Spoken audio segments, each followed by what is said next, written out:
Ladies and gentlemen, we want you to stand and we want you to make some noise. Ladies and gentlemen, let's go racing here at Knoxville. Only the best go 3 abreast. It is showtime at Williams Grove Speedway. Ladies and gentlemen, boys and girls, here at Eldora Speedway, it's showtime! You got them for a rep. Often imitated, never duplicated. The greatest show on dirt, the world of outlaws. It's time to sit back, relax, and enjoy because, ladies and gentlemen, it's showtime!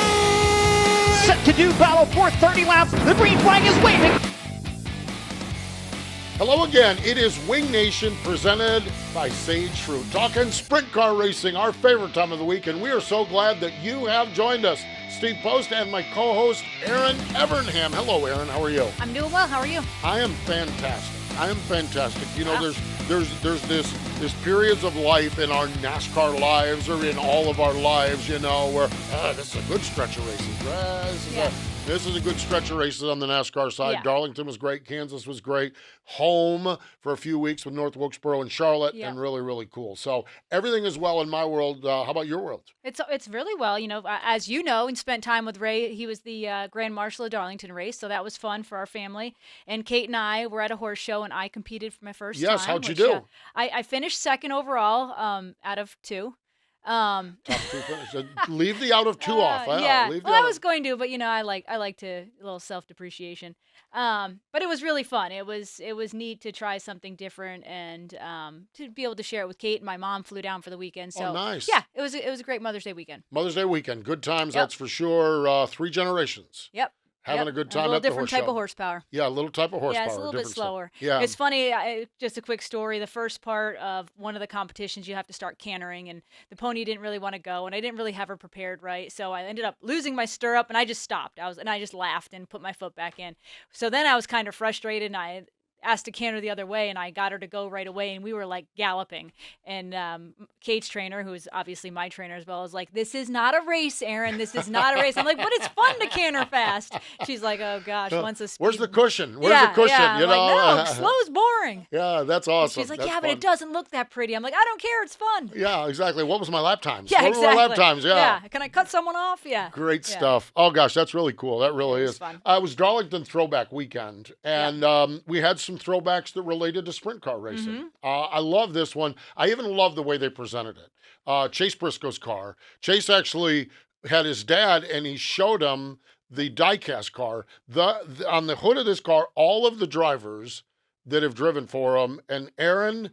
It is like a who's who. Steve Kinzer, Doug Wolfgang, Jack Hewitt, Rich Vogler, Christopher Bell, Dave and Dale Blaney. I mean, this is unreal. Yeah, that is a list of Hall of Famers. Yeah, right there. and then you know, Richard was the longtime team owner. That's Chase's granddad. Yeah. Kevin raced Risky Brisky. That's what they had in the passenger door window. And then all of the drivers. Fascinating that this, and he mentioned this on his post-race interview on MRN. Their family car number was 5, and he finished in the 5th spot. Look at that. So really like that one. That was very open, embracing driver, family, sprint car, royalty sort of thing. The one that I liked as much as that was Sammy Smith. And, of course, Sammy is sponsored by TMC. Harold Annette's first entry was Mike Brooks. Mike was, they raced together in the 1970s and 80s, the Mick House Sprinter, and Mike Brooks had a pretty good career as well. Yeah, it was Knoxville Championship. He had 8 Knoxville wins, and he won the 1980 Knoxville Nationals. Yeah, the prelim night. He didn't win the Nationals. He was perfect on the prelim night. Gotcha. Okay. Perfect on the prelim. But this is what I love. We talked about Mike Brooks. Yeah. At a NASCAR race. Yep. We talked about, we talked about Jan Leedy, the modified great. Patrick Emmerling had a throwback to Jan Leedy.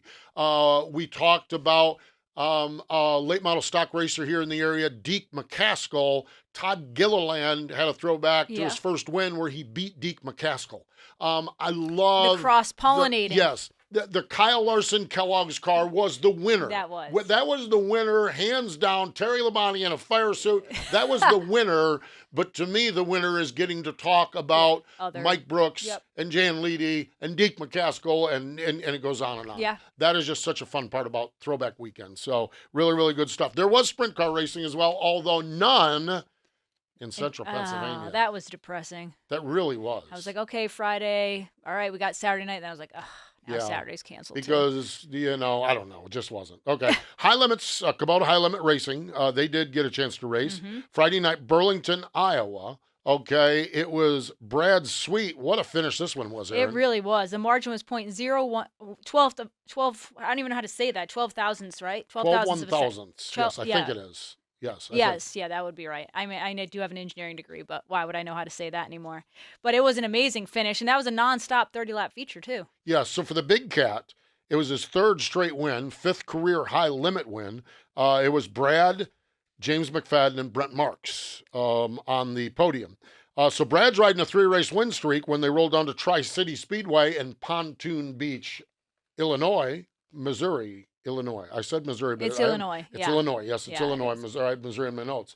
Brent Marks scored the win. This was a wild one. I happened to catch the end of it when I got back to the hotel room or got back to home and caught the end of it. Brent bounced it off the wall. Pretty hard bounce off the wall. We're going to talk to Brent about that and the damage that he had in the car. Yeah. We're going to talk about it. Was Brent's first career high limit win. Yeah, I didn't realize that, but he's had so many podiums that I was kind of surprised it was his first win. Yeah, so we're going to talk to him. Brent Marks, Brad Sweet, Justin Peck, your front three. Last night, down at the Kokomo. I love that song. Okay, it was the High Limits. It's their midweek series, and there was a little sunshine. There was a little sunshine. There was a little sunshine. I love Kokomo. It always provides great racing, but unfortunately it did start to rubber up halfway through the feature, but still was a great race. Great race, great evening of racing. It was Tyler Courtney, Sunshine, getting the win over Spencer Baston. Really good run. Good to see Spencer Baston up there. And then Buddy Kofoid, one of the World of Outlaw drivers, using one of his four gimmies. And so doing that. So great stuff. All right, Knoxville Raceway. Love this story. We're going to talk to this guy a little bit. Dusty Zomer. Erin, first and foremost, and we're watching, those of you on YouTube, you're watching this. Those of you on Spotify and iTunes, you're not seeing it, but the track prep is unreal there. Yeah. We talked about it last week, but it looks like Knoxville Nationals form. I mean, having the track that wide and that racy this early in the season, it's going to be really interesting come August. Yep. Dusty Zomer, his 11th win at Knoxville, but the first time since 2015. Came out of retirement a few years ago. So we're going to talk to Dusty over Brian Brown and Aaron Reitzel. All right, this one here, I may have made a mistake on my guest selection when we talk about it, but I'm pleading youthful ignorance. Okay? Butler Motor Speedway, Van Gurley Jr. All right? The name does not ring a bell with me. Well, it did not. Okay? This is a character. This is a guy that's been racing for years and years and years, a veteran racer, broke his back at Port Royal in an all-star race years ago. Oh, wow. And so Van Gurley Jr. picked up the win, and there was people posted about Van Gurley Jr. Night in America and everything else. So kudos to Van Gurley Jr. picking up the win there. Fremont, on the other side of the spectrum, Trey Jacobs became the fourth different Jacobs to win at Fremont. Yep, Dean has won his father, his uncle Kenny, of course, and his cousin Lee. That's a neat little list. It really, truly is. Craig Mintz picked up a 17th win at Attica. Colby Thornburg was the Skagit winner. NARC King of the West, Justin Sanders, out there just wheeling and dealing on the West Coast. Really, really cool. What's going on out there. Again, we love our West Coast racing, and Justin Sanders was able to pick up the win in the King of the West Series. They are really having one when they get to race. Yeah. They're having some really good races. So let's see. Other race winners, AJ Flick, Jade Hastings, and how about TK? TK, Victory Lane. Yeah. So it's all great to celebrate, and it's really great fun. But here in the Carolinas, it's sadness as well. Erin, did you ever run across Sean Vardell? I have, not like didn't know him well, but yes, know of him, have been around him. Yeah. And it's just such a tragic story. Yeah, Sean is the co-owner of was the owner of the Race Saver 305 series here in the Carolinas. And just a character and a great guy. Unfortunately, Saturday, he lost his life in a motorcycle accident up in the Hickory area.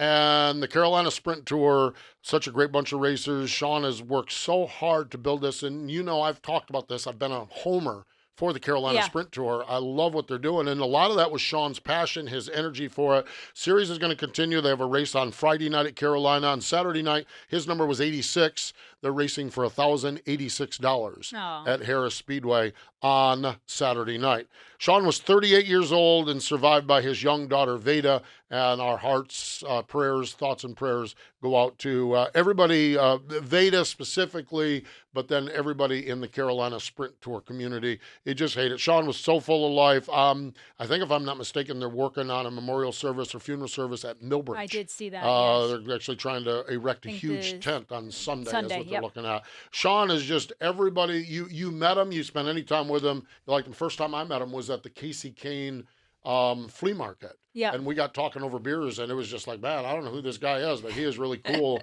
And we became acquainted. I wouldn't say friends, but we became acquainted. A lot of respect for him and everything. So sad time in the Carolinas in the sprint car community. On the hotline today, we're going to join by Brent Marks and Dusty Zomer, and we will do that next here on Wing Nation. Tony, do you even remember how to drive one of these? It's not something you forget. You should know that. The drive to succeed, the need to win, the desire to be a champion. And we surround ourselves with partners that believe the same. Like Tony Stewart Racing, Sage Fruit strives to be the best in all they do. They work hard on the farm, in the packing facilities, and with their retail partners to provide high-quality apples and pears all year long. You can compare apples to apples, but nothing compares to a Sage Fruit apple. Winning quality in every bite. Welcome back. It is Wing Nation presented by Sage Fruit. Let's go to the Sage Fruit hotline. Driver that picked up this shocks all of us, career first high limit win on Saturday night out at Tri-City Speedway down in Illinois. Brent Marks joins us. Hello, Brent. How are you? I'm doing great. Thanks for having me on. We appreciate your time, that's for sure. Before we even get to the Tri-City win, Brent, I talked to Heath down at Texas or somewhere along the way, Lakeside or somewhere. You guys are on a road trip, and my understanding is you're almost back to the home state of Pennsylvania. It's been quite the journey for you guys, hasn't it? Yeah, it sure has. It's been a little over 2 months since we've been back, so it's been a long journey so far this year, and a lot of travel in different regions, and a lot of new racetracks for me this year so far. So it's been pretty cool. It's been cool seeing some new places and spending some time out on the road. But definitely, having a race team based out of PA is not the easiest when you're traveling with a series. So we spend a lot of time away from home, but whenever we're able to get home, we enjoy that time and make the best of it. Brent, we'll talk about your big win at Tri-City, but I wanted to first just talk about you. You're talking about this long 2 months on the road, but you guys, man, you've had speed. You've been super consistent. I think you have the most top fives of anybody. Talk about, even though it might be grueling and you're on the road, new racetracks, it has to be fun to know every night when you go out there, you're one to possibly get the win. Yeah, we've been.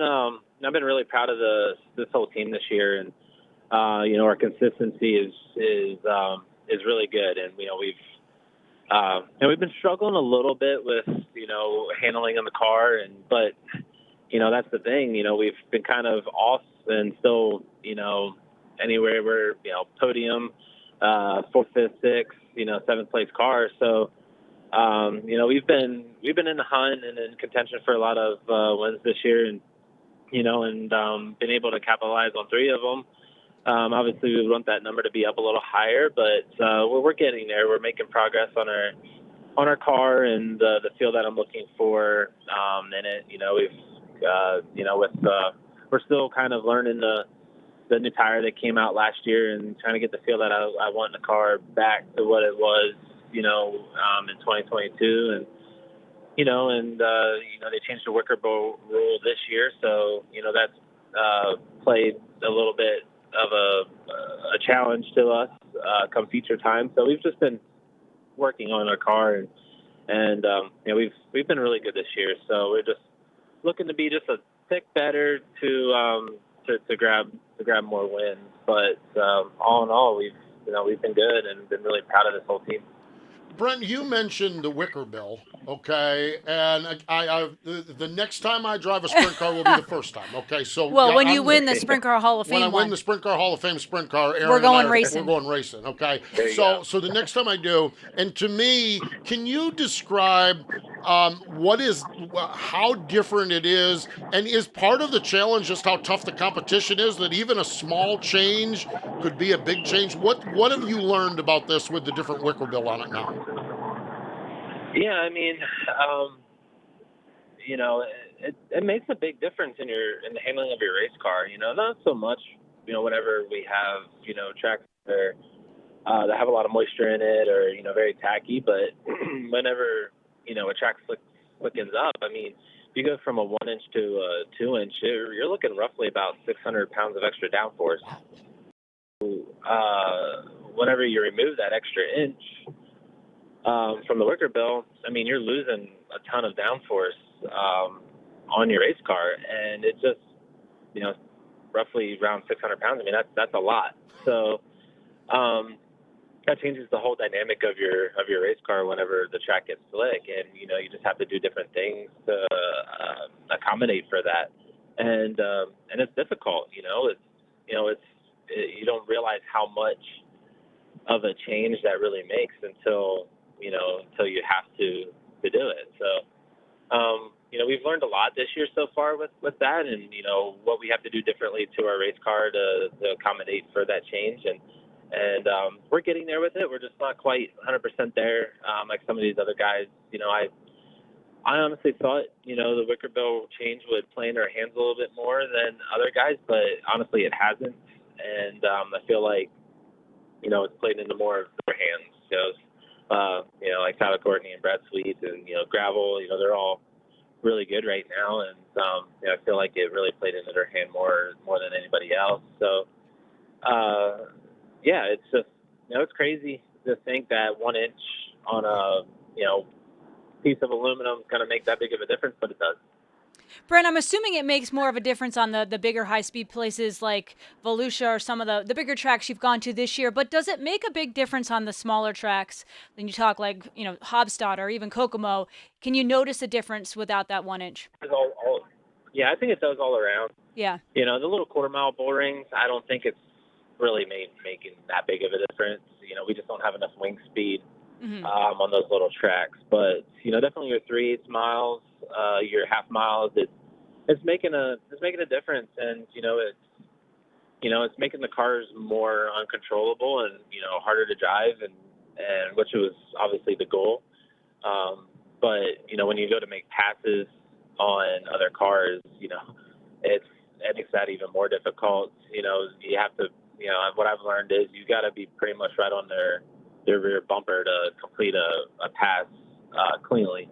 If you're a few car lengths back and you peel off and go slide across the racetrack, you honestly just lose all control of your car, and you're just hanging on until you slide up and hit the cushion, and sometimes you're hurting feelings when you do that. So it's definitely added a little bit more drama into racing, but the races seem to be good. I feel like we've seen a lot of good races this year, and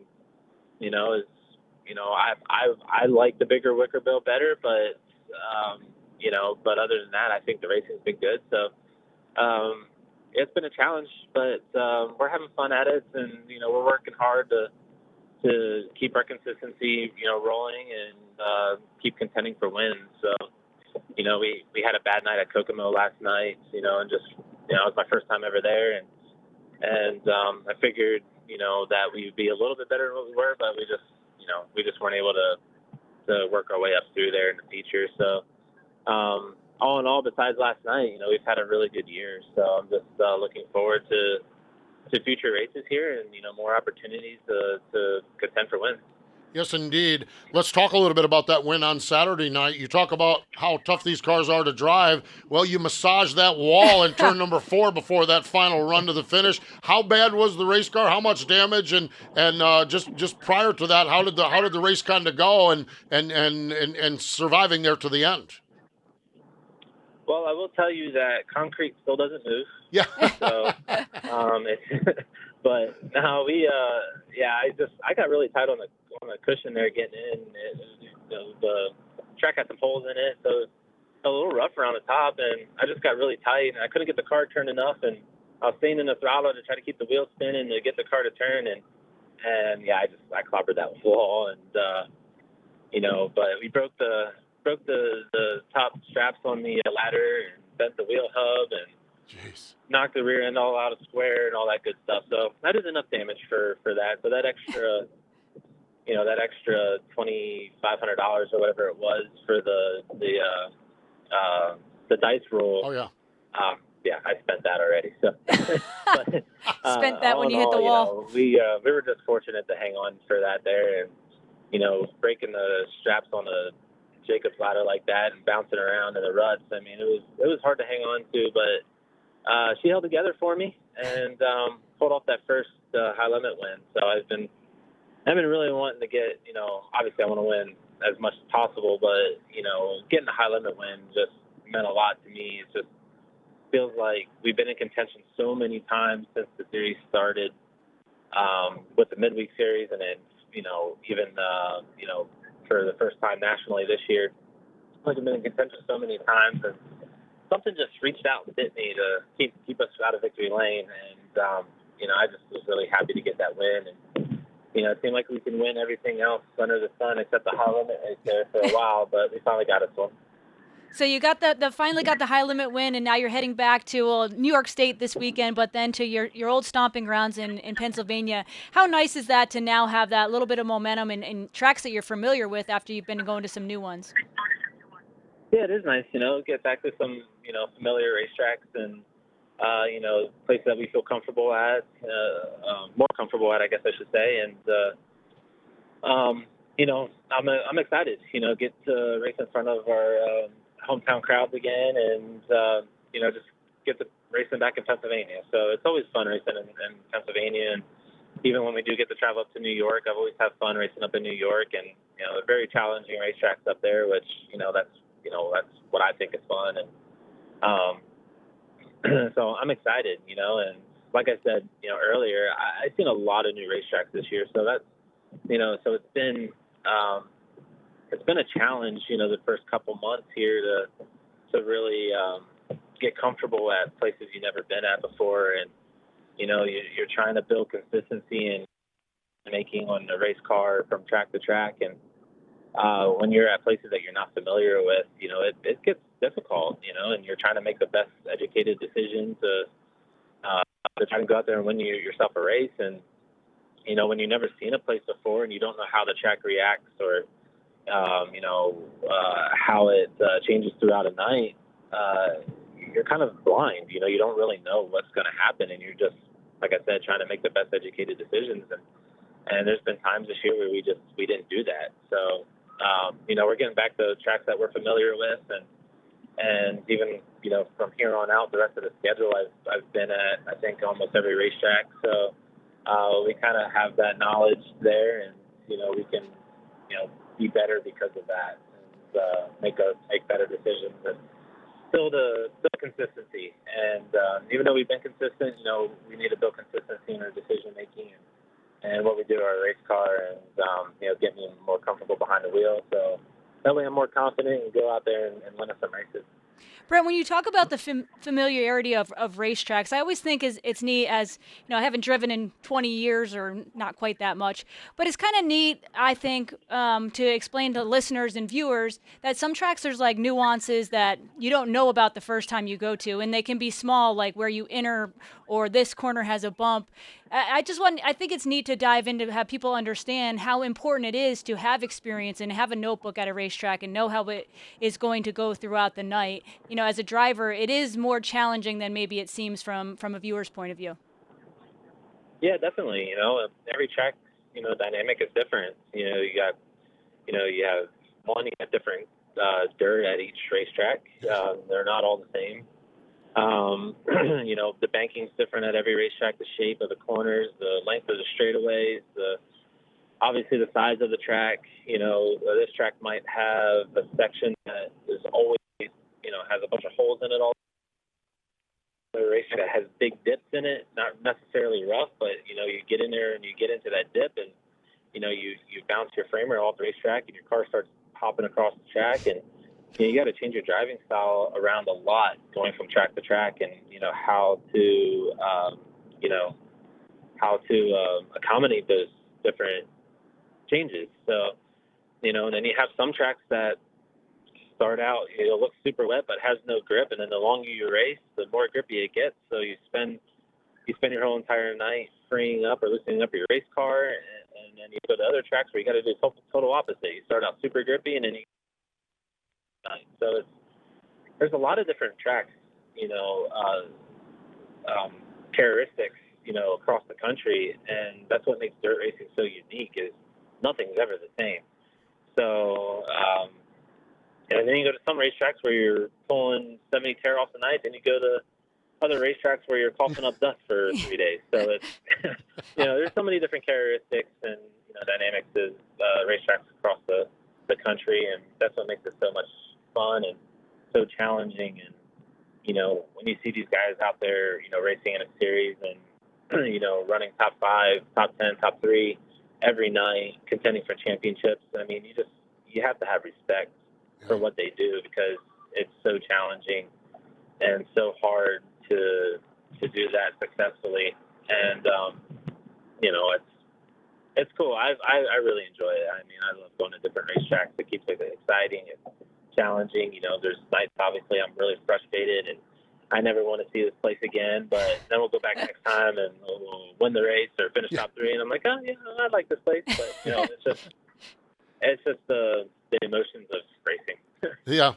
Final question for you, and it's quasi off track. We all knew going into this year it was going to be an interesting dynamic with the World of Outlaws and High Limit. You're racing with the High Limit Racing. I was at Lakeside last week and walked up to Sunshine, and he was watching Eldora on Dirt Vision, and I said, is this weird? And he said, this is weird. Not being at Eldora. You've had a couple weeks in a row not being at Eldora. Now Williams Grove got rained out. How different is that been for you, watching, maybe following along, maybe just seeing the highlights from Eldora? Obviously Williams Grove didn't happen. You missed Lincoln last week. What's that been like for you as a guy that's been at those racetracks every time the World of Outlaws rolled into town? Yeah, it's different. I mean, Williams Grove got rained out this past weekend with the Outlaws, but they raced at Lincoln. And I told my wife last, when they were at Lincoln, I was like, this is my first time I've ever missed the World Outlaw race in Pennsylvania. Yeah. So I've always been at them my whole entire sprint car career. And, I've always went out to Eldora in May for the Outlaw shows. And so it's different, but I really enjoy, what we're doing. I'm actually really happy with the High Limit series, and I'm having a lot of fun, and I like the series, and I know it's super young and brand new, and there's a lot of growing to do, and that's part of it. But I'm happy to be a part of that, and I think they're doing a fantastic job so far, and I think sprint car racing is healthy and is prospering with both series, and I think it's great to have 2 national series to give to give drivers more of an opportunity to go out there and race nationally without breaking the bank too bad and having to race all but 100 races a year. So I think it's it's nice to be able to go out there and race nationally and have times throughout the year where you can take some time off to spend with your family. And it's a long, grueling, hard year whenever you're out on the road week after week after week from February to November, and off seasons are so short. It just doesn't leave you a lot of time to really, enjoy the important things in life. So I really like what High Limit's doing, and I've obviously loved the World of Outlaw series, and but this just fits me better and fits my team and my family better, and it gives us an opportunity to go back out on a national tour and go have some fun and race and contend for championships. And the vision of High Limit, I really like it too. So I'm excited to see how this whole charter system works out, and what that's going to look like here in a couple of years. And like I said, they're going to keep growing. They're going to keep changing to better the series, and whatever it may be. Different type of schedule, just all that stuff. I just know they're all learning and figuring out what's going to work best. And obviously it's great to see the fan support that we've seen so far this year.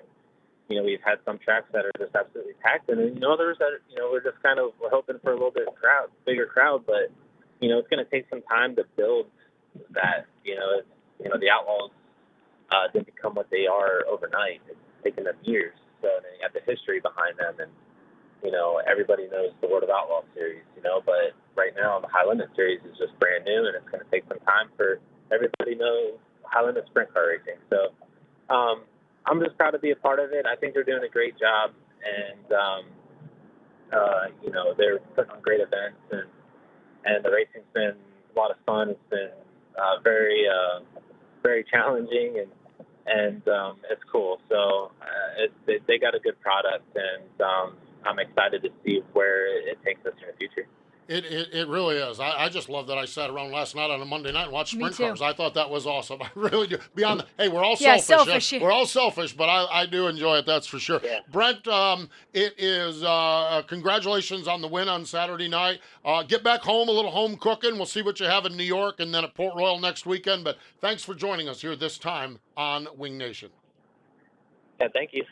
There we go. Brent Marks joining us on the Sage Fruit Hotline. Stay with us. More Wing Nation in just a moment. Tony, do you even remember how to drive one of these? It's not something you forget. You should know that. The drive to succeed, the need to win, the desire to be a champion. And we surround ourselves with partners that believe the same. Like Tony Stewart Racing, Sage Fruit strives to be the best in all they do. They work hard on the farm, in the packing facilities, and with their retail partners to provide high-quality apples and pears all year long. You can compare apples to apples, but nothing compares to a Sage Fruit apple. Winning quality in every bite. Welcome back. It is Wing Nation presented by Sage Fruit. Erin Evernham and Steve Post here on a Tuesday. Let's go to the Sage Fruit Hotline. A guy that we never knew we might not ever visit with again because at one time he even retired. But racers can't retire. I mean, how does that work? He gets back in a car. He goes and wins on Saturday night at Knoxville Raceway. Dusty Zomer joins us. Hello, Dusty. How are you? I'm doing great. I'll tell you what, how rewarding was that win on Saturday night at Knoxville for you? The way the last 7 or 8 years of your career, your life, and everything else has gone, how rewarding was Saturday night? Well, it was obviously, you kind of reflect back on it, and time flies by way too fast, and you don't really think about, the last time I won there was 2015, but it was definitely, when you do, if you want to say walk away from the sport for a bit or, for good, you definitely miss every aspect of it, and all the people, especially. But it was definitely when I decided a year ago or a year and a half ago to got together with my friend Jeremiah Jordahl, and we talked, and he said, if we're going to do this, I want to do it right. I don't want to do it, half-assed or nothing like that. I want to do it right. And I felt with taking a break, it was kind of like a breather, so to say. And I felt that I was still capable of getting out there and doing what I could do and doing what I did before. But I knew you weren't just going to go out there and show people how to get around a racetrack, So I knew it was going to take a little time and a lot of effort and to get all the right pieces of the puzzle put together. And it was just to finally have everything come together and to be able to start on the front row, I knew it was our greatest opportunity to have the chance at winning there. And the way the car's been working and everything's been operating, I felt really comfortable. And I just knew I had to be smart and play my cards right, and it all worked out. Dusty, let's break down the race a little bit. The track at Knoxville this year, I know it's only been 2 races that you've been able to get in, but the track has been so wide. It looks like August Nationals racetrack, which is really neat to see so early in this season. But man, you were nailing the bottom. I know you gave your crew chief, Daniel Lasowski, some credit. You've watched a lot of his video, watched him, and I know you have a ton of laps around Knoxville, but break down the race a little bit. Man, you really were able to stick the bottom, and it was really neat to watch. Yeah, they obviously they put new dirt on it this year, and I mean, so far I've liked it. But I would say I was always a fan of how they prepped the track for the Nationals, and I really the last couple of weeks I see that same, if you want to say, characteristic of the track being like the Nationals, and it just, from running many laps there and obviously watching a lot of video footage of the guys that run, at the Nationals and all that stuff, you definitely take notes of where the moisture is coming in or where the moisture is at. And running the bottom is challenging at Knoxville. This past week, running the top was challenging as well because the curb was really big. And so it was really a type of track that you had to be smooth on both ends. And we had that thing working really nice on the bottom where I was able to roll in right on the bottom and hug it all the way around like that, which is very difficult to do. But obviously, with having a good coach like Lasowski in my corner, any bit of help that I got questions on or something like that, he's able to answer, and I'm able to apply that to the racetrack. Either way, on both ends of the track, you're pedaling the car a lot. You're using both feet, and obviously you're trying to keep the car underneath you. But it was kind of interesting, from the race aspect. I knew the bottom was fast if I could stick it, but the problem is with the bottom, sometimes it gets so narrow you can't keep your tires driving forward, so you lose momentum.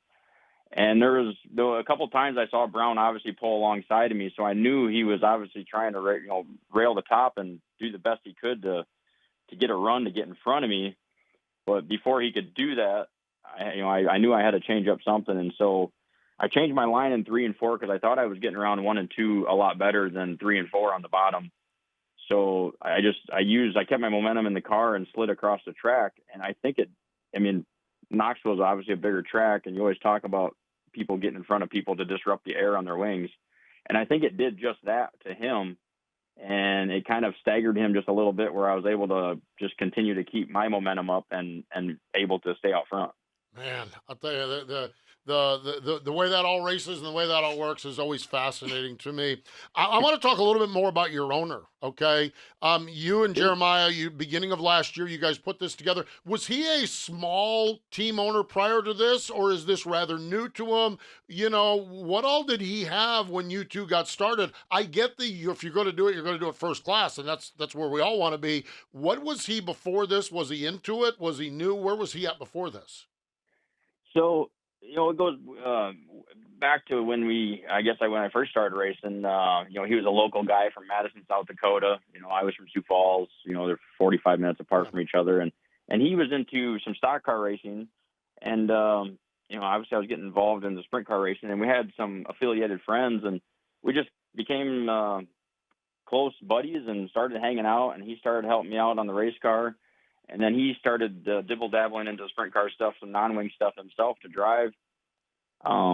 He had a passion for it, and I seen that, and that's how we became good friends. And I guess we probably both kind of had the same scenario a little bit where he dibble-dabbled in the local area, and he had a lot of fun doing it. But he kind of, too, had his mind focused on starting a business, ACS Roofing. And he focused on that and got that really up and running, and kind of no different than myself. You kind of stepped away and focused on the business aspect of life. And so we both took a break from the whole racing scene just a little bit. And his son, Jaredon, him and Jeremiah came to the racetrack about 2 years ago, I think, and his son wanted to kind of get back into it. He's like, Dad, let's give this a try. And then obviously, me and him were good friends. And he's like, well, I kind of want to maybe put together a good operation or whatever, and I'll see if Dusty wants to race. So he met up with me and he talked it over, and I said, I've been out of it long enough, I said, but I still feel that I can do it, and I'm interested in being a part of it as well. So we said, let's, we literally had nothing. I mean, I think I might have had a jack and a wheel wrench left. That was it.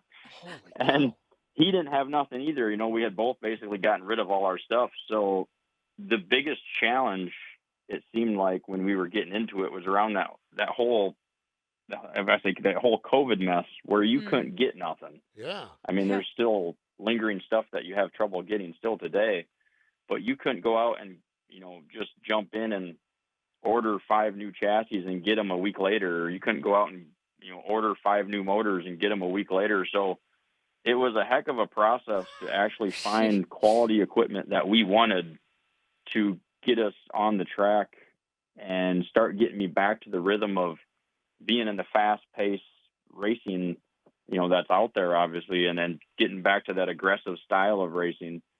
But we knew it would take some time, but we finally, over the course of last year, we finally started getting some new equipment show up. We started getting things clicking, and I think it showed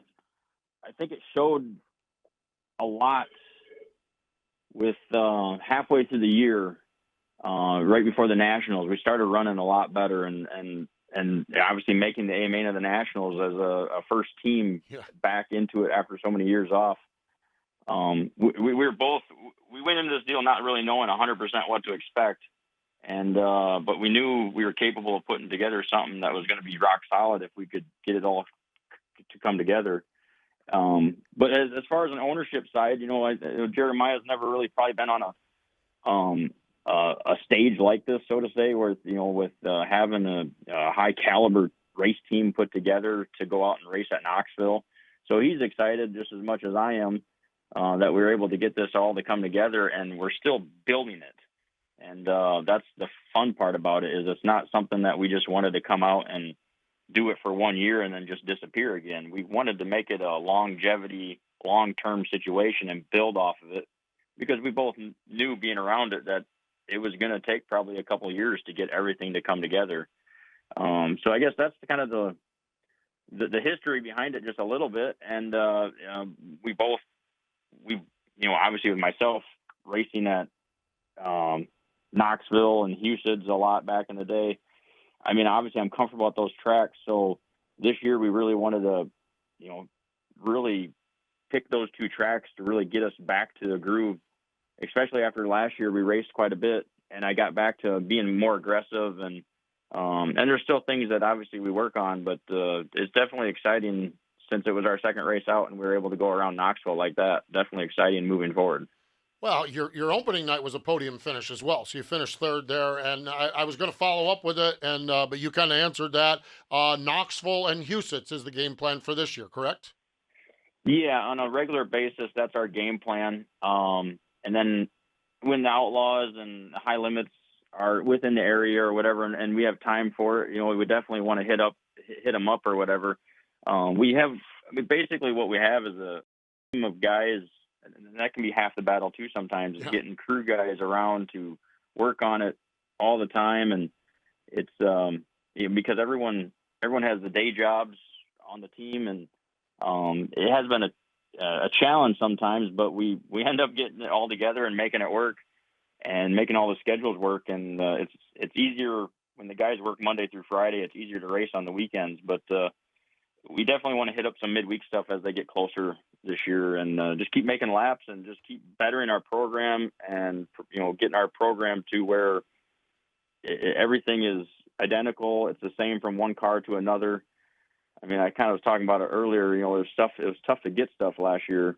Yeah. There was points where we were literally robbing stuff off of one car and putting it on another car just so we had the right stuff on it, just because we were waiting on more stuff to show up. But and that kind of made it frustrating just a little bit. So it's made it a lot easier now that you're able to obtain the stuff you need moving forward, and you can have complete cars sitting there race ready that are identical. I can imagine. I didn't even think about the supply issues. My gosh, that's crazy. That really is. Dusty, I am so glad you didn't stay retired because it was fun watching you wheel that car on Saturday night and even the end of last year getting into the Nationals and everything. We appreciate the time, and maybe we'll talk to you down the road here, but continued success, but congratulations. Absolutely. I appreciate talking to you guys, and hopefully to talk to you many more times. There we go. Dusty Zomer joining us on the Sage Fruit Hotline. What a great story. Yeah. For sure. We need to step away. More Wing Nation in just a moment. Tony, do you even remember how to drive one of these? It's not something you forget.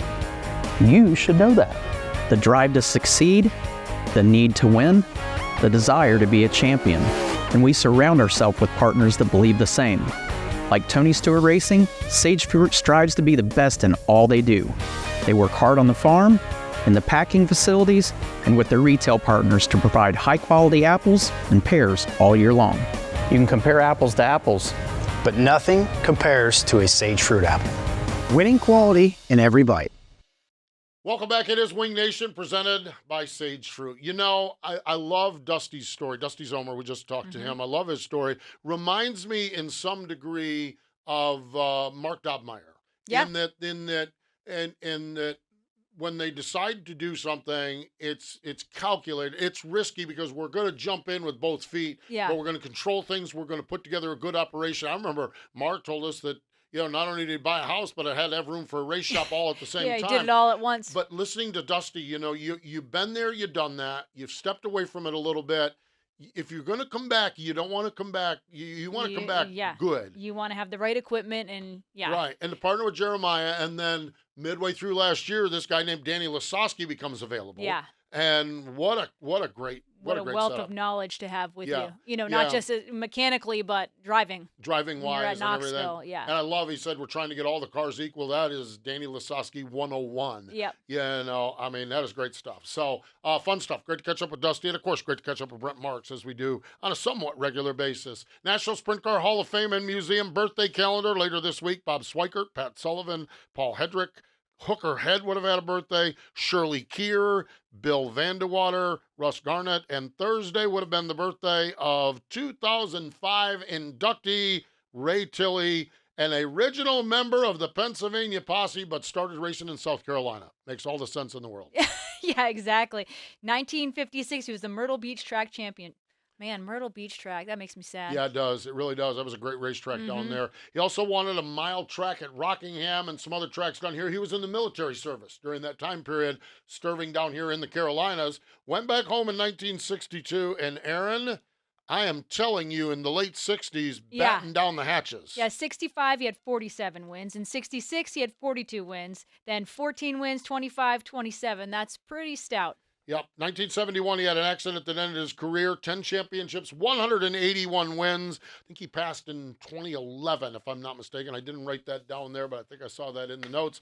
And but forever enshrined at the National Sprint Car Hall of Fame and Museum. One sprint car place in Knoxville, Iowa. You can find out more information at www.sprintcarhof.com. That's sprintcarhof.com. You ain't going to believe who I ran into this morning, Erin.